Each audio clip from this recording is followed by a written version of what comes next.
Hello students, आज हम लोग पढ़ेंगे क्लास 12 के चैप्टर 7 अल्टरनेटिंग करंट के टॉपिक ट्रांसफॉर्मर्स को। ओके। तो देखिए, ट्रांसफॉर्मर्स में हम लोग मतलब अगर एक बार इसके कभी आपने नाम सुना हो तो आप इससे क्या समझते हैं। देखिए, ट्रांसफॉर्मर का नाम सबने सुना होगा कि जो इलेक्ट्रिसिटी होती है वो ट्रांसफॉर्मर से आती है, ऐसा आप लोग ने सुना होगा। बट एक्चुअल में ये नहीं होता कि ट्रांसफॉर्मर से ही बिजली बनती है, बनती कहीं और से। ट्रांसफॉर्मर्स यूज किए जाते हैं आप तक उस इलेक्ट्रिसिटी को पहुंचाने के लिए। ठीक है। तो देखो, हम लोग के घरों में जो ट्रांसमिशन होता है इलेक्ट्रिसिटी का वो होती है एसी। वो कौन सी होती है? एसी। तो पावर हाउस में ये जो हमारे इलेक्ट्रिसिटी होती है उसको जनरेट करते हैं। फिर उस इलेक्ट्रिसिटी को हम लोग ट्रांसफार्मर में देते हैं और वो ट्रांसफार्मर उस इलेक्ट्रिसिटी के वोल्टेज को बढ़ाता है। फिर ट्रांसमिशन लाइंस जो होती हैं, हाई टेंशन पावर लाइंस, जिसपे कि बड़े बड़े टावर्स होते हैं, जो उन टावर्स के थ्रू उस इलेक्ट्रिसिटी को ट्रांसमिट किया जाता है। फिर जाकर आपके घरों के पास स्टेशन बनाए जाते हैं। फिर सब स्टेशन होते हैं और वहां पर ट्रांसफार्मर ही लगे होते हैं जो कि इसको कई छोटे वोल्टेज पे ब्रेक करते हैं, डिपेंडिंग अपॉन द जो रिक्वायरमेंट है हमारी। फाइनली आपके घरों में जो इलेक्ट्रिसिटी पहुंचती है, अगर वो 220 वोल्ट्स की है, तो यहाँ पर फिर एक ट्रांसफार्मर लगा होता है। ये आपका हाउस है अगर, तो एक ट्रांसफार्मर फिर लगा होता है जो कि इस वोल्टेज को और रिड्यूस करके आपके घरों तक पहुंचाता है। तो काम क्या हुआ यहाँ पर ट्रांसफार्मर का? जैसे आपने नोटिस किया होगा, मैंने कहा कि पावर हाउस से जो इलेक्ट्रिसिटी प्रोड्यूस हुई उसके वोल्टेज को बढ़ाया जाता है। तो यहाँ पर ट्रांसफार्मर का यूज हुआ किस लिए? वोल्टेज को बढ़ाने के लिए। वोल्टेज को बढ़ाने के लिए उसके बाद हाई टेंशन टावर्स पे हाई वोल्टेज में ट्रांसमिशन हुआ। फिर यहाँ पर ट्रांसफॉर्मर्स लगे थे, सीरीज ऑफ ट्रांसफॉर्मर्स जो उस वोल्टेज को डिक्रीज करते हैं। और फिर डिक्रीज करते हुए डिजायर्ड वैल्यू ऑफ वोल्टेज, जैसे घरों में 220 वोल्ट चाहिए या किसी फैक्ट्री पे हमें ज्यादा वोल्टेज चाहिए, तो उसके अकॉर्डिंग यहाँ पर जो चीजें होती हैं उसको हम लोग वोल्टेज को डिक्रीज कर देते हैं। क्या करते थे? डिक्रीज। तो वोल्टेज को बढ़ाना और घटाना दोनों काम करता है ट्रांसफार्मर। और इस जो हमारे ट्रांसफार्मर होते हैं वो वोल्टेज को घटाते हैं या तो बढ़ाते हैं। दो काम हो गए। तो डिपेंडिंग ऑन द जो उनका नेचर है कि वोल्टेज को बढ़ा रहा है या घटा रहा है, तो जो वोल्टेज को बढ़ाता है उसके बेसिस पे हम कहते हैं इसको कि ये है स्टेप अप। क्या बोलते हैं? Step up transformer. ठीक है। और जो वोल्टेज को घटाता है, जो वोल्टेज को घटाता है उसको कहते हैं स्टेप डाउन। Step down. ठीक है। और इस पे एक मैं और एक लाइन ऐड करना चाहूंगा और वो ये है कि जो वोल्टेज स्टेप अप या स्टेप डाउन होता है वो होता है at the cost of current. ठीक है, at the cost of current, यानी कि अगर वोल्टेज बढ़ा है तो जो करंट की वैल्यू होती है वो डिक्रीज हो जाती है। जो करंट होता है वो डिक्रीज हो जाता है। ऐसा क्यों होता है अभी समझेंगे। करंट डिक्रीज हो जाता है और अगर स्टेप डाउन हुआ है यानी कि वोल्टेज घटा है, तो जो करंट होता है उसकी वैल्यू बढ़ जाती है, इंक्रीज हो जाती है। ठीक है। ठीक है। तो यहाँ पर जो करंट होता है वो हमारा इंक्रीज हो जाता है in case of step down transformer. Voltage तो घटता है बट जो करंट होता है वो इंक्रीज हो जाता है। तो जो हमारी एक प्रॉपर डिफिनीशन हो गई कि ट्रांसफॉर्मर क्या होता है, वो क्या हो गया कि transformer is a device that changes the voltage of N alternating current electrical signal. चाहे वो अल्टरनेटिंग करंट हो या इलेक्ट्रिकल सिग्नल हो, उसके वोल्टेज को चेंज करता है। वो घटाता भी है और बढ़ाता भी है। ठीक है। इसका जो प्रिंसिपल ऑफ वर्किंग है वो है म्यूचुअल इंडक्शन, कि ये म्यूचुअल इंडक्शन पे वर्क करता है। ठीक है। तो आपने क्या किया, देखा होगा, ट्रांसफॉर्मर्स देखे होंगे, जरूर देखे होंगे, राह चलते ट्रांसफॉर्मर्स हमें दिखते हैं। तो उसके अंदर जो मौजूद होती हैं वो मौजूद होती हैं क्वाइल्स। क्या मौजूद होती हैं? क्वाइल्स मौजूद होती हैं जो कि ऐसे बनाई जाती हैं जिससे कि एक क्वाइल जो फ्लक्स को जनरेट कर रही है वो पास हो दूसरे क्वाइल से, जिसकी वजह से वहां पर म्यूचुअल इंडक्शन हो पाए और जो वहां पर वोल्टेज है वो उसका स्टेप अप या स्टेप डाउन हो सके। ठीक है। ये चीज होती है इस पे ट्रांसफार्मर में। तो जो ट्रांसफार्मर आपको बड़े बड़े दिखते हैं बाहर से, उनके अंदर मौजूद होती है क्वाइल्स। बाकी तो उनका स्ट्रक्चर ऐसे बनाया जाता है ताकि वो, क्योंकि हीट प्रोड्यूस करते हैं, तो उस हीट को रिलीज कर सके और उसके इंटीग्रिटी को बनाकर रखे, मतलब स्ट्रक्चरल इंटीग्रिटी, यानी कि कैसा वो, क्योंकि भारी बहुत होता है तो वो और चीजों को हैंडल करने के लिए बनाया जाता है इस तरीके से, ठीक है। बट जो मेन कंपोनेंट है ट्रांसफार्मर का वो क्या है, क्वाइल्स जो कि उसके अंदर प्रेजेंट होती हैं। ओके, समझ पे आई बात। अब यहां पर जो ट्रांसफार्मर है, अगर उसको बहुत बेसिक तरीके से समझे तो कुछ इस तरीके के हम मान सकते हैं कि मान लीजिए दो तरीके के हमारे पास जो क्वाइल्स हैं उनको बनाने के तरीके हैं। जो ट्रांसफार्मर है स्टेप डाउन स्टेप अप ये तो अलग चीज है, बट स्टेप अप को भी हम जो उसके अंदर की क्वाइल्स है उनको दो तरीके से बना सकते हैं। कैसे? एक क्या किया जाए, जैसे कि मान लीजिए ऐसे है, एक सॉफ्ट आयरन कोर है, इसमें हमने तार ऐसे लपेट दी, ठीक है, ऐसे तार लपेट दी और इधर एक तार लपेट दी। अब देखिए यहां पर क्या होगा, इस तार को हम कहेंगे प्राइमरी कॉइल और इसको कहेंगे सेकेंडरी कॉइल। ये हो गई प्राइमरी कॉइल और ये सेकेंडरी कॉइल। तो जब प्राइमरी कॉइल में अल्टरनेटिंग करंट लगाया जाएगा उसकी वजह से क्या होगा, यहाँ पर मैग्नेटिक फील्ड जनरेट होगी और वो मैग्नेटिक फील्ड कैसी होगी, चेंज हो रही होगी समय के साथ। तो ये चेंजिंग मैग्नेटिक फील्ड लिंक होती है किसके साथ, लिंक, ये जो यहाँ पर सेकेंडरी कॉइल रखी होती है, जिसकी वजह से हम लोग यहाँ पर जो फ्लक्स लिंकेज होता है उसको देखते हैं। और ये जो फ्लक्स लिंकेज है यहां से हमें ये पता चलता है कि अगर मान लीजिए नंबर ऑफ टर्न्स यहाँ पर है एन एस, ठीक है, सेकेंडरी में एन एस अगर इस पे टर्न्स हैं तो एन एस इंटू फाइव जो फ्लक्स आ रहा है एन एस फाइव, इतना फ्लक्स लिंक्ड होगा इससे, ठीक है। और इसके अगर नंबर ऑफ टर्न्स हैं अगर उनको एनपी रखा जाए इस तरीके से ना, तो ये एन एस फाइव हो गया हमारा flux linked with this coil. तो इसके अंदर कितना ईएमएफ इंड्यूस होगा हम उसको फाइंड कर सकते हैं। कैसे? ईएमएफ सेकेंडरी कॉइल में जो इंड्यूस हुआ वो हम लोग Faraday's law of electromagnetic induction का यूज करके लिख सकते हैं यहाँ पर, minus D N S five by D T, ठीक है। यहाँ पर फ्लक्स जो एसोसिएटेड होता है पूरा उसको हम लोग इस तरीके से लिखते हैं। ओके, तो ये लिख दिया। अब यहां से आगे अगर हम लोग देखें तो ये हो जाएगा minus N S D five by D T, ठीक है। और क्या होगा इस पे, एक और चीज होगी कि ये जो अब देखो फ्लक्स है, ये तो यहां से इसने क्या किया, ये मतलब मैग्नेटिक फील्ड जो चेंज हो रही थी वो इससे पास हो रही है जिसकी वजह से इतना ईएमएफ इंड्यूस होगा इस पे। बट ध्यान करिए जब हम लोग ने सेल्फ इंडक्शन के बारे में पढ़ा था तो ये पढ़ा था पिछले चैप्टर में कि एक कॉइल जिसमें एक आइसोलेटेड कॉइल अगर ऐसे रखी है और उस पर करंट फ्लो कर रहा है तो उसकी वजह से भी इसके अंदर खुद का जो फ्लक्स होता है वो भी चेंज होता है, ठीक है। इसके अंदर खुद का फ्लक्स भी चेंज होता है, तो उसकी वजह से इसमें खुद में भी एक ईएमएफ इंड्यूस होता है जिसको कि हम लोग बैक ईएमएफ या फिर सेल्फ इंडक्शन कहते हैं, ठीक है। तो वो जो होगा वो कितना हो जाएगा, क्योंकि यहां पर जो ईएमएफ इंड्यूस हुआ है वो किस पे इंड्यूस हुआ है, इस वाले में, और किस फ्लक्स की वजह से हुआ है, फाइव। तो यहां पर लिंक्ड फ्लक्स कितना होगा, देखो लिंक्ड फ्लक्स मैं समझा चुका हूं। लिंक्ड फ्लक्स का मतलब होता है कि टोटल नंबर ऑफ टर्न्स में से कितना फ्लक्स एसोसिएटेड है। एक टर्न से अगर फाइव है तो एन टर्न से एन फाइव हो जाता है, ठीक है। तो यहां पर कितने टर्न्स है, एनपी टर्न्स है, तो यहां पर जो लिंक्ड हमारा फ्लक्स होगा वो कितना हो जाएगा, एनपी फाइव। तो इस जगह पर जो इंड्यूस्ड ईएमएफ होगा वो कितना हो जाएगा, minus NP D five by D T. तो ये दो इक्वेशन हमारे पास निकल कर आ गई, ठीक है, समझ गए। तो एक अरेंजमेंट तो हमारा ऐसा होता है जहां पर कि हम प्राइमरी और सेकेंडरी को अलग अलग रखते हैं। सेम चीज हम लोग यहां पर भी कर सकते हैं इस तरीके से कि हम लोग ने सबसे पहले जो प्राइमरी कॉइल है उसको लपेटा और प्राइमरी कॉइल के ऊपर सेकेंडरी कॉइल को लपेट दिया, ठीक है। यानी कि मान लीजिए ऐसा कोर है तो इसके ऊपर प्राइमरी कॉइल लपेटी और उसके ऊपर फिर हमने सेकेंडरी कॉइल लपेट दी, ठीक है। तो इस तरीके से भी जो ट्रांसफार्मर है वो बनते हैं और आज जो ट्रांसफार्मर बनते हैं वो ऐसे ही बनते हैं, एक के ऊपर एक ही लपेटा जाता है उनको, क्योंकि यहाँ पर थोड़ा सा जो फ्लक्स का अगर फ्लक्स की बात करें तो उसमें फ्लक्स में थोड़ा लॉस होता है, ठीक है। इस जगह पर यहाँ पर फ्लक्स में थोड़ा सा लॉस होता है। देखिए ना, यहाँ ये जो ये मैग्नेटिक फील्ड है ये ना तो इससे एसोसिएट हो रही ना तो इससे एसोसिएट हो रही है, जिसकी वजह से ये यहाँ पर क्या हो रही है, उसका लॉस हो रहा है। जबकि अगर हमारे पास एक कॉइल है जैसे कि प्राइमरी कॉइल है और उसके ऊपर सेकेंडरी कॉइल लपेटी गई है, तो प्राइमरी कॉइल जितनी मैग्नेटिक फील्ड प्रोड्यूस करेगा, ठीक है, उसका ज्यादातर हिस्सा सेकेंडरी कॉइल से घिरा हुआ है, ठीक है। सेकेंडरी कॉइल ने उसको घेर रखा है तो उसके सेकेंडरी कॉइल के अंदर ही वो फ्लक्स चेंज हो रहा होगा, ठीक है। यानी कि फ्लक्स यहाँ पर लीकेज जिसे कहते हैं फ्लक्स लीकेज कम होता है इस तरीके के अरेंजमेंट के कंपैरिजन में।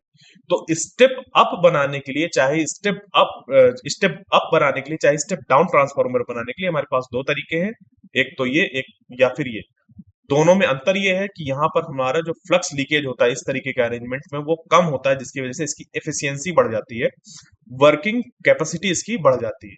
ठीक है, जबकि इस पे थोड़ा सा फ्लक्स लीकेज होता है। ओके, समझ पे आ गई बात। ये यहाँ पर ये दो तरीके के step up step down transformer नहीं है। ये क्या है, हमारे ट्रांसफार्मर बनाने के दो तरीके हैं, उनके कॉइल्स को लपेटने के दो तरीके हैं। ये step up step down transformer नहीं है। Step up step down transformer इस बात पे डिपेंड नहीं करता है। ठीक है, समझ पे आ गई बात। तो आखिर जो हमारा स्टेप अप या स्टेप डाउन ट्रांसफार्मर होता है वो बनता कैसे है, अब आइए हम लोग आगे देखते हैं इस चीज को। तो देखो, हम लोग ने यहाँ पर प्राइमरी कॉइल पे जो ईएमएफ है उसको देख लिया, और जो सेकेंडरी कॉइल पे ईएमएफ है उसको देख लिया, है या ना। देख लिया, यहाँ पर इस चीज को हम लोग ने देखा इस यहाँ पर कि ये चीज निकल कर आ रहा है।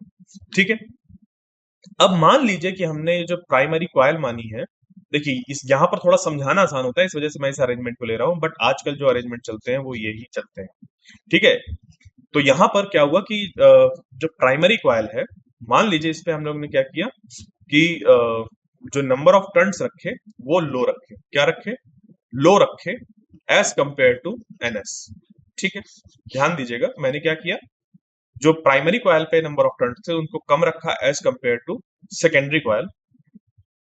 ओके, और हम ये मान रहे हैं कि इनका जो रेजिस्टेंस है और इनका जो रेजिस्टेंस है वो कैसा है, नेग्लिजिबल है, यानी कि हम लोग इंड्यूस्ड ईएमएफ को वोल्टेज के बराबर मान सकते हैं।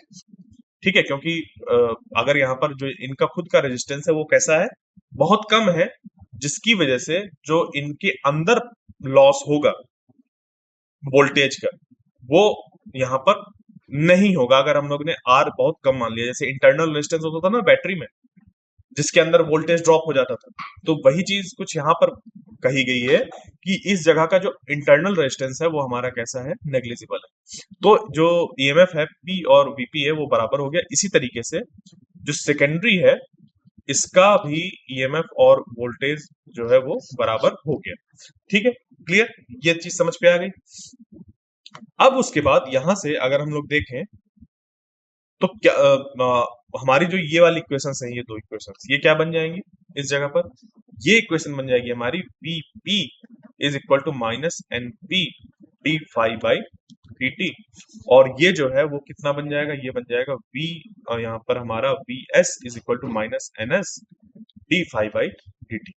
ये दो चीजें हमारी बन जाएंगी। ठीक है, अब यहां से देखिए, अगर यहां से हम लोग क्या करें, इन दो इक्वेशंस को डिवाइड कर दें, क्या कर दें, इन दो इक्वेशंस को डिवाइड कर दें, तो हमारे पास ये निकल कर आ जाएगा Vp by Vs is equal to NP by NS। ठीक है, ये चीज निकल कर आ रही है यहाँ पर। Okay, Vp by Vs is equal to NP by NS। अब देखिए, अगर नंबर ऑफ टर्न्स जो हैं प्राइमरी कॉइल के वो कम होंगे as compare to secondary coil, यानी कि ये जो एनपी है उसकी वैल्यू कम है और इसकी एनएस की वैल्यू ज्यादा है। ठीक है, तो होगा क्या, ध्यान दीजिए यहाँ पर, अगर मैं इसको ऐसे लिख दूं BP is equal to NP by NS, अगर ऐसा लिख दूं, इसका मतलब क्या हुआ, इसका मतलब यहाँ पर ये हुआ कि जैसे एनएस को इधर मल्टीप्लाई ले आया जाए, तो ये क्या बन जाएगा, एनएस डिवाइडेड बाई एनपी, ये बन जाएगा, है ना। ये हो गया Vs। तो ध्यान दीजिए ये इक्वेशन क्या बता रही है, देखो NS की वैल्यू ज्यादा है एज कंपेयर टू NP, तो इसका जब प्राइमरी वोल्टेज से मल्टीप्लाई होगा तो जो सेकेंडरी वोल्टेज है वो ज्यादा आएगा, क्योंकि इस फैक्टर की वैल्यू ज्यादा है। तो ये जो फैक्टर होता है हमारा NS अपॉन NP या फिर NP और NS, ये डिसाइड करते हैं कि जो हमारा ट्रांसफॉर्मर है वो स्टेप अप होगा या स्टेप डाउन होगा। क्लियर, तो जब हमारे सेकेंडरी कॉइल के नंबर ऑफ टर्न्स ज्यादा होते हैं तो वो एक्ट करता है as a step up transformer, क्या करता है, as a step up transformer. ठीक है, ये हम लोग ने देखा यहाँ पर कि NS divided by NP into Vp is equal to Vs, ये निकल कर आ रहा है। अगर NS की वैल्यू ज्यादा है, अगर NS की वैल्यू क्या है, ज्यादा है एज कंपेयर टू NP, तो ये पूरा फैक्टर की वैल्यू ज्यादा होगी, और जब उसका प्राइमरी के साथ मल्टीप्लाई होगा तो जो वैल्यू होगी वो बढ़ जाएगी, यानी कि सेकेंडरी वोल्टेज या आउटपुट वोल्टेज हमें ज्यादा मिलेगा। ठीक है, तो ये हो गया हमारा स्टेप अप ट्रांसफार्मर की कंडीशन की। स्टेप अप ट्रांसफार्मर उस ट्रांसफार्मर के कहेंगे जिसमें कि जो सेकेंडरी हमारे पास कॉइल है उस पे नंबर ऑफ टर्न्स ज्यादा हो as compare to primary coils. ये दोनों तरीके के अरेंजमेंट्स पर पॉसिबल है, चाहे आप ऐसे बनाइए चाहे ऐसे बनाइए। बस अंतर दोनों में ये होता है फ्लक्स लीकेज का, कि इस पे फ्लक्स लीकेज हमारा ज्यादा होता है और हमें ज्यादा इसको क्योंकि कॉइल्स को अगर दूर दूर रख रहे हैं तो हमें इसको बड़ी साइज का बनाना पड़ेगा, क्योंकि एक कॉइल इधर होगी एक कॉइल इधर होगी। अब सोचिए दोनों कॉइल्स को अगर एक साथ ही रख देते तो हमारा काम और आसान हो जाता है, छोटे कॉम्पैक्ट साइज के ट्रांसफार्मर बनाए जा सकते हैं। तो ये हमारे प्रेफरेंस होती है, बट समझने के लिए हम इसका यूज कर रहे हैं। ओके, तो ये हमारे इक्वेशन निकल कर आ गई। और अब अगर इसी जगह पर क्या हो जाए, यहां पर हमारा जो एनपी है वो बड़ा हो जाए एज कंपेयर टू एनएस, तो हमारे पास इक्वेशन क्या निकल कर आई थी कि NP divided by NS into VP is equal to VS, ये निकल कर आया था। या आप इसको सिंपली ऐसे रख सकते हैं याद कि NP divided by NS is equal to VS by VS divided by VP. ठीक है, यहाँ पर क्या मैंने उल्टा लिख दिया? बिल्कुल मैंने यहाँ पर उल्टा लिख दिया, ये एनएस अपॉन एनपी है। ठीक है, ये इस जगह पर एनएस अपॉन एनपी है। ओके, एनएस अपॉन एनपी, तो ये हो गया वीएस अपॉन वीपी। ठीक है, ये हमारी इक्वेशन हो गई और इससे हमारा ये निकल कर आ गया इक्वेशन। तो यहाँ पर जब number of turns in primary coil हमारे ज्यादा होंगे as compare to secondary coil, उस केस में देखो इस फैक्टर की जो वैल्यू होगी वो कैसी होगी? छोटी होगी। क्यों? क्योंकि मान लीजिए फॉर एग्जाम्पल जो एनपी है वो हमारे 1000 है। ठीक है, हमारा एनपी है वो कैसा है? बड़ा है एज कंपेयर टू एनएस। जैसे मान लीजिए ऐसा है कुछ, ये यहाँ पर एनपी 1000 है और ये हमारा 50 है। ठीक है, तो इसको जब हम लोग यहाँ पर रखेंगे तो क्या हो जाएगा? 50 डिवाइडेड बाई 1000 हो जाएगा ऐसा। यानी कि ये हमारा 5 डिवाइडेड बाई 100 है, यानी कि ये कुछ ऐसा निकल कर आ रहा है ना? तो इतना इंटू वीपी जब करेंगे तो जो आउटपुट वोल्टेज मिलेगा उसकी वैल्यू कम ही होगी। मान लीजिए वीपी जो है हमारा वो कितना है? 200 वोल्ट्स है। ठीक है, समझने के लिए मान लीजिए कि 200 वोल्ट्स है। तो जब हम लोग 200 वोल्ट से मल्टीप्लाई करेंगे तो ये जो हमारा आउटपुट निकल कर आएगा वो कितना निकल कर आ जाएगा? ये हमारा निकल कर आ जाएगा 10। ठीक है, 10 वोल्ट्स निकल कर आ जाएगा। तो देखिए कहाँ 200 वोल्ट था इनपुट। ठीक है, कहाँ 200 वोल्ट था इनपुट वोल्टेज हमारा, और जो सेकेंडरी कॉइल पर आउटपुट वोल्टेज मिल रहा है वो कितना मिल रहा है हमें? मतलब सेकेंडरी कॉइल्स पे जो वोल्टेज है वो कितना मिल रहा है? वो मिल रहा है 10 वोल्ट्स का। तो वोल्टेज क्या हो गया? डिक्रीज हो गया। तो इस तरीके के जो ट्रांसफार्मर्स होते हैं उनको क्या कहते हैं? Step down transformer. तो step down transformer has fewer turns in the secondary coil than in primary coil, so it produces a lower voltage than the output and then the input voltage. ठीक है, ये चीज। अब यहाँ पर बात आती है कि ये जो ट्रांसफार्मर है, देखिए इस पे ये वाली जो इक्वेशन है NS upon NP is equal to VS upon VP, ये हमारी एक इक्वेशन मिल गई। अब यहां से देखिए कि मान लीजिए कि मैंने इस पे जो पावर लगाया है वो लगाया है वी आई। कितना लगाया है? V I power. तो देखिए law of conservation of energy के अकॉर्डिंग ना तो एनर्जी जनरेट होती है ना तो डिस्ट्रॉय होती है, सिर्फ वो अपना फॉर्म चेंज करती है। हाँ या ना? यानी कहने का मतलब कि हमने जितना जो पावर है वो इनपुट दिया है उससे ज्यादा पावर हमें कभी मिल नहीं सकती। समझिएगा, जितना हमने पावर इनपुट दिया है उससे ज्यादा कभी पावर हमें नहीं मिलेगी। यानी कि यहां पर अगर हमने वी आई पावर दिया, मान लीजिए इसका नाम दे दिया हमने वी एस सॉरी वीपी और आईपी, और यहां पर हमें मिला V S I S power, तो इनको बराबर होना चाहिए, इनको बराबर होना चाहिए। ठीक है, according to law of conservation of energy ये दोनों पावर जो होनी चाहिए हमारी बराबर होनी चाहिए। क्यों? अगर ये बराबर नहीं होंगी तो होगा क्या कि हम यहाँ पर हम लोग देख पा रहे हैं कि इस इक्वेशन से हमें पता चलता है कि अगर नंबर ऑफ टर्न्स को हम लोग चेंज करते हैं तो उसके अकॉर्डिंग वोल्टेज को घटाया बढ़ाया जा सकता है। तो मान लीजिए आपने वोल्टेज को बढ़ा दिया, तो अगर यहाँ पर ये चीज नहीं हुई तो वोल्टेज अगर बढ़ गया तो जो करंट होगा वो भी फिर हमें बढ़ा हुआ मिलेगा, मतलब हमें लगेगा। बट ऐसा नहीं होता। होता क्या है कि जब वोल्टेज बढ़ता है तो करंट डिक्रीज हो जाता है, जब वोल्टेज बढ़ता है करंट डिक्रीज हो जाता है, ताकि ये जो पूरी वैल्यू है वो हमारी कांस्टेंट बनी रहे। ठीक है, क्या रहे, ये हमें हमेशा कांस्टेंट बनी रहे, ये क्या होती है, पावर। तो इनपुट पावर जो होती है वो हमेशा बराबर होती है आउटपुट पावर के, जिससे कि हमें एक और रिलेशन मिल गया, वीपी डिवाइडेड बाई वीएस, या फिर इसको मैं लिखूं अगर ऐसे, IP divided by I S is equal to VS divided by VP. ठीक है, ये इक्वेशन हमें मिल गई। तो इसको भी यहाँ पर इंक्लूड कर सकते हैं, और ये बन जाएगा हमारा वीएस के बराबर यहाँ पर आईपी बाई आई एस। ठीक है, तो यहाँ पर आप गौर से देखिए क्या इक्वेशन बनी, NS by NP is equal to BS by VP is equal to IP by I S. यहाँ पर देखिए एस एस थे और यहाँ पर पी है, यहाँ पर पी पी है और यहाँ पर यस है, यहाँ पर ध्यान दीजिएगा। ओके, यानी कि कहने का मतलब कि अगर हमारे हम लोग देखें स्टेप अप ट्रांसफार्मर में, किस पे, स्टेप अप ट्रांसफार्मर में, तो जो नंबर ऑफ टर्न्स होते हैं सेकेंडरी के वो ज्यादा होते हैं, या फिर ऐसे लिख दीजिए, ऐसे इस तरीके से, नंबर ऑफ टर्न जो सेकेंडरी के होते हैं वो ज्यादा होते हैं, जिसकी वजह से जो सेकेंडरी का वोल्टेज होता है वो भी ज्यादा होता है, जबकि जो करंट होता है वो प्राइमरी का ज्यादा होता है as compare to secondary. Step down transformer में क्या होता है, स्टेप डाउन ट्रांसफार्मर में यहाँ पर जो नंबर ऑफ टर्न्स प्राइमरी के होते हैं वो ज्यादा होते हैं एज कंपेयर टू सेकेंडरी, जो वोल्टेज प्राइमरी का होता है वो ज्यादा होता है एज कंपेयर टू सेकेंडरी, और जो करंट होता है वो यहाँ पर हमारा प्राइमरी का कम होता है एज कंपेयर टू सेकेंडरी। ठीक है, तो ये रिलेशन हमें मिलते हैं कहां से, इस इक्वेशन से मिल जाते हैं। समझ पे आया क्यों, क्योंकि देखिए जो हमारे प्राइमरी वोल्टेज और प्राइमरी करंट है वो कैसे इनवर्सली प्रोपोर्शनल है, इस वजह से हमें ये ऐसा रिलेशन देखने को मिल रहा है। तो यहां से ये बात निकल कर आई कि जब वोल्टेज बढ़ता है तो करंट घट जाता है, और जिस अमाउंट से हमारा वोल्टेज बढ़ता है उसी फैक्टर से वो करंट डिक्रीज हो जाता है, ताकि जो पावर है वो हमारी कैसी रहे, इनपुट पावर बराबर आउटपुट पावर।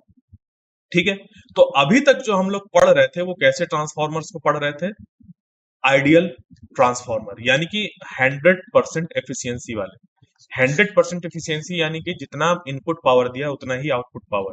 तो ये जो इक्वेशन है हमारी, ये इक्वेशन किसके लिए बेस्ड है, 100% एफिशिएंसी के लिए, यानी कि एक आइडियल ट्रांसफॉर्मर के लिए ये सारी इक्वेशंस हमारी एप्लीकेबल है।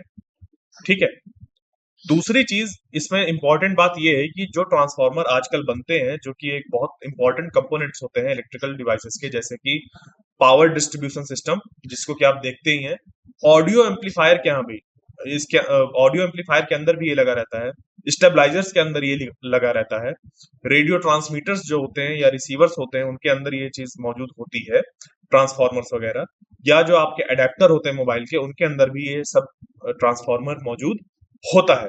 तो जो ट्रांसफार्मर है वो हमारा एक बहुत ही इंपॉर्टेंट कंपोनेंट है इलेक्ट्रिकल डिवाइसेस का। ठीक है, तो 100% एफिशिएंसी के साथ वो वर्क ना करके अप टू 95% तक वो वर्क करता है, यानी कि अगर आप यहां से जो पावर दे रहे हैं वो कितनी है, मान लीजिए 1000 वॉट, तो जो आउटपुट पावर होगी वो हो जाएगी 950 वॉट्स। ठीक है, यानी कि 95% ही कन्वर्ट कर पाता है एनर्जी में, बाकी जो थोड़ी बहुत पावर होती है वो क्या हो जाती है, लॉस हो जाती है। कैसे लॉस हो जाती है, जैसे कि अभी हम लोग ने इसी में देखा था कि अगर हम लोग इस तरीके से कॉइल्स को बना देंगे तो इसपे क्या होगा, यहाँ पे हमें पावर लॉस देखने को मिलेगा फ्लक्स लीकेज की वजह से। क्यों, क्योंकि फ्लक्स कुछ इस तरफ भी मौजूद है। ठीक है, पूरा का पूरा यहाँ से पास नहीं हो पा रहा है, जितना ये प्रोड्यूस कर रहा है उतना यहाँ से पास नहीं हो पा रहा, जिसकी वजह से यहाँ पर फ्लक्स लीकेज भी हमें देखने को मिलता है। तो फ्लक्स लीकेज कई कारणों में से एक कारण होता है ट्रांसफार्मर की इफिशियंसी को घटाने में। ठीक है, तो अब हम लोग देख लेते हैं कि एफिशिएंट जो हमारे ट्रांसफार्मर है, आइडियल ट्रांसफार्मर से एक रियल ट्रांसफार्मर कैसा थोड़ा सा डिफरेंस होता है, कैसे वहां पर जो लॉसेस होते हैं, एनर्जी लॉसेस, वो मौजूद होते हैं। ठीक है, तो जो ऊपर की हम लोग इक्वेशन पढ़े थे जो यहाँ पर लिखी हुई थी वो सब आइडियल ट्रांसफार्मर के लिए है, बट एक्चुअल ट्रांसफार्मर क्या होते हैं, वो थोड़ा सा एनर्जी लॉसेस होते हैं, बट फिर भी वो इस तरीके के अब बना लिए गए हैं कि अप टू 95% तक उनकी एफिशिएंसी होती है। ठीक है, तो पहला है हमारा फ्लक्स लीकेज, जिसके जिसके की हम लोग ने शुरुआत से ही बात करी है। तो there is always some flux leakage, that is not all of the flux due to primary, जो भी प्राइमरी कॉइल प्रोड्यूस कर रही है फ्लक्स, वो सारा का सारा सेकेंडरी से पास नहीं हो पाता, वो सारा का सारा सेकेंडरी से पास नहीं हो पाता, कुछ यहाँ पर भी मौजूद होता है इस जगह पर। ठीक है, समझ पे आई बात? तो ये इसी वजह से ये जो हो रहा है यहाँ पर, इसको कहते हैं फ्लक्स लीकेज। कुछ इधर भी होगा, होगा या नहीं होगा इधर भी, क्योंकि जो कॉयल है उस पे तो मैग्नेटिक फील्ड इस तरीके की बन रही है। ठीक है, कुछ इस तरीके की मैग्नेटिक फील्ड बन रही है, तो फ्लक्स जो होगा वो पूरा का पूरा एसोसिएट नहीं हो पाएगा, कुछ ना कुछ लॉस होगा। ठीक है, क्यों? क्योंकि यहाँ पर जो कोर वगैरह होते हैं उनमें एयर गैप्स मौजूद होते हैं। इसको रिड्यूस किया जा सकता है कैसे? It can be reduced by winding the primary and secondary coil on one over the other. ठीक है, तो हम लोग ने जो देखा था, इस जगह पर सेटअप बना हुआ था। ठीक है, इधर बना था ना, एक इधर बना था और एक इधर बना था, तो इधर वाला जो था जिसपे कि एक के ऊपर एक ही कॉइल्स लपेटी गई थी, उससे हम लोग जो फ्लक्स लीकेज है उसको रिड्यूस कर सकते हैं। हम लोग ने रिड्यूस किया, हम लोग ने रिड्यूस किया, खत्म नहीं किया, रिड्यूस कर दिया फ्लक्स लीकेज। ठीक है, फ्लक्स लीकेज इससे रिड्यूस कर दिया। थोड़ा बहुत जो हमारा ये वाला अरेंजमेंट था, एक के ऊपर एक वाला, इसमें भी थोड़ा बहुत होता है, बट इसके कंपैरिजन में बहुत कम लीकेज होता है। ठीक है, तो ये था फ्लक्स लीकेज कि क्या होता है ट्रांसफार्मर में, उसकी एफिशिएंसी को डिक्रीज करने का कॉज, और दूसरा उसको कैसे हम लोग कम कर सकते हैं। फिर है अगला point, resistance of the windings. अब देखो, क्योंकि जो क्वाइल्स बनी हुई हैं वो मटेरियल से बनी हुई है। ठीक है, कॉपर क्वाइल होती है या हमारी दूसरे मटेरियल्स की क्वाइल्स बनी होती हैं, वायर्स की, जैसे एल्यूमिनियम वगैरह की। तो यहाँ पर एक रेजिस्टेंस मौजूद होने की वजह से कुछ इलेक्ट्रिक करंट जब उस पर फ्लो करता है तो उसमें क्या होता है, उसमें हीटिंग होती है। क्या होती है? हीटिंग होती है, आई स्क्वायर आर के टर्म्स से। ठीक है, जो हमारा जूल्स लॉ ऑफ हीटिंग है वहां से निकल कर आता है। तो the wire used for winding has some resistance, so energy is lost due to heat produced in the wires. देखा होगा आपने, कभी ट्रांसफार्मर के अगल बगल से निकले हो तो हीट काफी उस पे समझ पे आती है। तो वो, और उसको, उस हीट को रिलीज करने के लिए यूज किए जाते हैं उन बड़े बड़े ट्रांसफार्मर्स के अंदर ऑयल्स। क्या यूज किए जाते हैं? ऑयल्स यूज किए जाते हैं, और बड़े डिजाइन के बनाए जाते हैं। ठीक है, और जो ऐसे फिन्स लगे रहते हैं ना, उस पर ध्यान दिया, इतने बड़े बड़े ऐसे फिन्स लगे रहते हैं, ऐसे करके ऐसे लगे रहते हैं, इससे कनेक्टेड रहते हैं पाइप्स के थ्रू। तो उसमें वो जो फिन लगा रहता है, यहाँ पर पूरा ऑयल भरा रहता है अंदर। क्या भरा रहता है? ऑयल भरा रहता है। तो जब यहाँ से तेल, जो उसका मतलब के अंदर हीट प्रोड्यूस होती है, तो वो तेल गर्म होता है और वो आता है इधर चैनल पे। ठीक है, इस पे इनके थ्रू होता है, और यहाँ पर क्योंकि हवा चलती रहती है तो वहां पर थोड़ा वो जो हीट है उसको रिलीज करते हैं, क्योंकि वाइडर सरफेस एरिया मिलता है इस जगह पर, जिसकी वजह से थोड़ा सा उसका टेम्परेचर डिक्रीज होता है, वो वापस फिर इधर एंटर करता है इसके अंदर, और अंदर कॉइल्स जो होती हैं उनके बीच से होता हुआ सब जगह वो मूव करता है। ठीक है, तो ये इसके ट्रांसफार्मर के अंदर जो कॉइल्स होती हैं उनकी हीट को बाहर निकालने के लिए इस तरीके का जो उसका स्ट्रक्चर होता है वो बनाया जाता है। ठीक है, तो एक तो तरीका ये होता है हमारा। दूसरा ये कि हम जो अंदर ट्रांसफार्मर बना रहे हैं उसके मटेरियल को लो रेजिस्टिविटी वाले मटेरियल का यूज करें, जैसे कि कॉपर वगैरह हो, और थिक वायर का यूज करें, क्योंकि थिक वायर का जो रेजिस्टेंस होता है वो कम होता है। क्योंकि जो रेजिस्टेंस होता है वो होता है रो एल बाई ए, तो वायर का जो क्रॉस सेक्शनल एरिया होगा वो अगर जब ज्यादा होगा तो जो यहाँ पर रेजिस्टेंस है उसकी वैल्यू कम हो जाएगी, जिसकी वजह से हीटिंग भी कम होगी। ठीक है, तो in high current low voltage windings these are minimized by using thick wires को यूज करके, और ये साथ में ये तो रिड्यूस किया जाता है, बट जो भी हीट प्रोड्यूस होती है फिर भी उसको निकालने के लिए हम ये तरीका अपनाते हैं। ठीक है, तो ये तरीका है हमारा, जो हीट प्रोड्यूस होती है इस तरीके को इस्तेमाल करने के बाद भी उसको रिलीज करने के लिए, और हीट कम प्रोड्यूस हो उसके लिए हम लोग यूज करते हैं थिक वायर्स को। ठीक है, कॉयल को फॉर्म करने के लिए, क्योंकि थिक वायर होंगे तो क्रॉस सेक्शनल एरिया ज्यादा होगा, जिसकी वजह से रेजिस्टेंस की वैल्यू कम होगी। क्लियर? फिर आता है हमारा eddy current. Eddy currents actual में हम लोग पढ़ते थे किस पे? इलेक्ट्रोमैग्नेटिक इंडक्शन में, चैप्टर 6 में। अब ये सिलेबस से ही हटा दिया गया है तो इसको नहीं पढ़ा गया है, बट आप ऐसा समझ सकते हैं कि अगर कहीं पर मान लीजिए मेटल प्लेट है, और इस मेटल प्लेट में यहाँ पर अल्टरनेटिंग वोल्टेज की वजह से मैग्नेटिक फील्ड अगर लगाई जाए, तो वो भी मैग्नेटिक फील्ड भी क्या होगी, समय के साथ इस पे चेंज करेगी, समय के साथ इस पे वेरी करेगी, जिसकी वजह से होगा क्या कि इसके अंदर, इस मेटल प्लेट के अंदर जो कि ऐसे रखी हुई है, और इससे पास हो रहा है मैग्नेटिक फ्लक्स, यानी कि चेंज हो रहा है मैग्नेटिक फ्लक्स, तो इसके अंदर ऐसे सर्कुलेटिंग करंट लूप्स फॉर्म होते हैं। क्या फॉर्म होते हैं? Circulating current loops. तो इन सर्कुलेटिंग, क्योंकि करंट के बाहर जाने की कहीं रास्ता होती नहीं है, तो इस पे जो चार्जेस होते हैं उनमें ऐसा फोर्स लगता है जिसकी वजह से ये यहीं पर रोटेट करने लगते हैं। ठीक है। तो अब ये जो सर्कुलेटिंग करंट लूप्स होते हैं, इनको हम लोग कैसे मिनिमाइज कर सकते हैं? तो देखो, ये जो बड़ा सा सर्कुलेटिंग करंट लूप है, इसको हम लोग डिक्रीज कर सकते हैं कैसे? कि यहाँ पर अगर कट बना दें, यहाँ पर ये जो एक सिंगल प्लेट है उसको क्या करें, एक कट बना दें। ठीक है। तो जब हम लोग कट बनाएंगे तो ऐसे कट बनाते हैं इस पे, ऐसे करके। ठीक है। तो कभी आप किसी डिवाइस के अंदर से इतना छोटा सा ट्रांसफार्मर अगर निकालेंगे और फिर उसको तोड़ेंगे, काटेंगे, तो इस तरीके की अंदर कोर्स मौजूद होते हैं। जो उसके अंदर कोर मौजूद होता है वो कुछ इस तरीके का मौजूद होता है। क्लियर? समझ पे आया? कुछ इस तरीके का कोर मौजूद होता है। जब आप उसको अंदर देखेंगे तो इस पे जो वायर होती है इस पे लपेटी जाती है। और उसके बाद फिर इसी तरीके की खूब ढेर सारी यहाँ पर लगी होती हैं।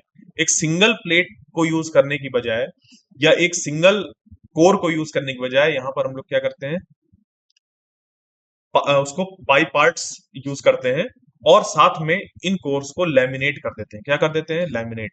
तो जब लैमिनेट हो जाता है तो यहाँ पर जो इसके सरफेस में सर्कुलेटिंग करंट लूप्स फॉर्म होते हैं वो नहीं फॉर्म होते। तो लैमिनेशन, और इस पे हम लोग इस तरीके के स्ट्रक्चर्स का यूज करते हैं एडी करंट के इफेक्ट को रिड्यूस करने के लिए।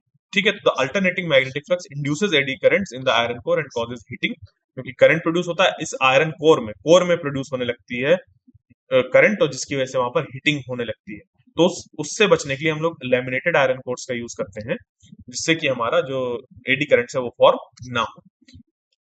फिर आता है हिस्ट्रेसिस। इसको भी आपने नहीं पढ़ा है, ये हमारे चैप्टर 5th में हुआ करता था, मैग्नेटिज्म एंड मैटर में। अब ये भी वहां से नहीं, उस इस सिलेबस में नहीं है। तो हिस्ट्रेसिस में आप ऐसे समझ सकते हैं कि जो आयरन कोर है वो बना होता है मैग्नेटिक मटेरियल से। मैग्नेटिक मटेरियल्स यानी कि उस मटेरियल के अंदर मौजूद होंगे मैग्नेटिक डाइपोल। तो मैग्नेटिक डाइपोल मोमेंट में जब लगता है यहाँ पर एक्सटर्नल मैग्नेटिक फील्ड, जो कि समय के साथ अपना डायरेक्शन और वैल्यू चेंज करती है, तो इस पे मौजूद जो डाइपोल्स होते हैं वो अभी अपना अपना ऐसे डायरेक्शन चेंज करते रहते हैं। क्या करते रहते हैं? ऐसा डायरेक्शन चेंज करते रहते हैं। तो जब ऐसा ऐसा डायरेक्शन चेंज कर रहे हैं लगातार, जो इसके अंदर डाइपोल्स मौजूद है, मैग्नेटिक डाइपोल, तो होगा क्या कि ऐसा करने के लिए कुछ एनर्जी की जरूरत पड़ेगी, हाँ या ना? तो the resulting expenditure of energy in core appears as heat. जो ऐसा ऐसा मैग्नेटाइजेशन डीमैग्नेटाइजेशन मैग्नेटाइजेशन डीमैग्नेटाइजेशन ऐसा होता रहता है, इसकी वजह से वहां पर प्रोड्यूस होती है हीट। ठीक है। तो हम लोग ऐसे मटेरियल्स का यूज करते हैं जिनकी जो स्ट्रेसिस हो वो कैसी हो, लो स्ट्रेसिस लॉस हो उसमें। ठीक है। जैसे कि सॉफ्ट आयरन। सॉफ्ट आयरन का जो हिस्ट्रेसिस कर्व होता है, अभी आपने पढ़ा ही नहीं है हिस्ट्रेसिस कर्व। तो हिस्ट्रेसिस कर्व जो होता है वो कैसा होता है? बहुत ही ज्यादा हमारा लो एरिया का होता है, यानी कि उससे हमें लो एनर्जी लॉस होते हैं। तो सॉफ्ट आयरन का यूज किया जाता है हिस्ट्रेसिस लॉस से बचने के लिए। तो हिस्ट्रेसिस आप ऐसा समझ सकते हैं, मैग्नेटाइजेशन डीमैग्नेटाइजेशन की वजह से एक आयरन कोर में, क्योंकि वो मैग्नेटिक मटेरियल है और बाहर चेंजिंग मैग्नेटिक फील्ड लगी हुई है, तो जिसकी वजह से यहाँ पर मैग्नेटाइजेशन डीमैग्नेटाइजेशन होता है। उससे बचने के लिए हम लोग क्या करते हैं, लो हिस्ट्रेसिस लॉस वाला मटेरियल यूज करते हैं, जो कि होता है सॉफ्ट आयरन। स्टील के कंपैरिजन में हम लोग सॉफ्ट आयरन का यूज करते हैं। क्लियर? समझ पे आया? तो इस तरीके से हम लोग जो ट्रांसफार्मर है उसका यूज करते हैं इलेक्ट्रिकल पावर सप्लाई के लिए अपने घरों में। और ट्रांसफार्मर क्या होता है, दो तरीके के ट्रांसफार्मर होते हैं, स्टेप अप और स्टेप डाउन। तो जब ट्रांसमिशन हम लोग करते हैं, पावर हाउस है यहाँ पर हमारा, और मतलब जहां पर इलेक्ट्रिसिटी बन रही है, वहां से यहाँ पर हाई वोल्टेजेस पे ट्रांसमिशन के लिए यूज होता है यहाँ पर स्टेप अप ट्रांसफार्मर। क्या यूज होता है? Step up transformer. फिर ऐसे जाता है ट्रांसमिशन में।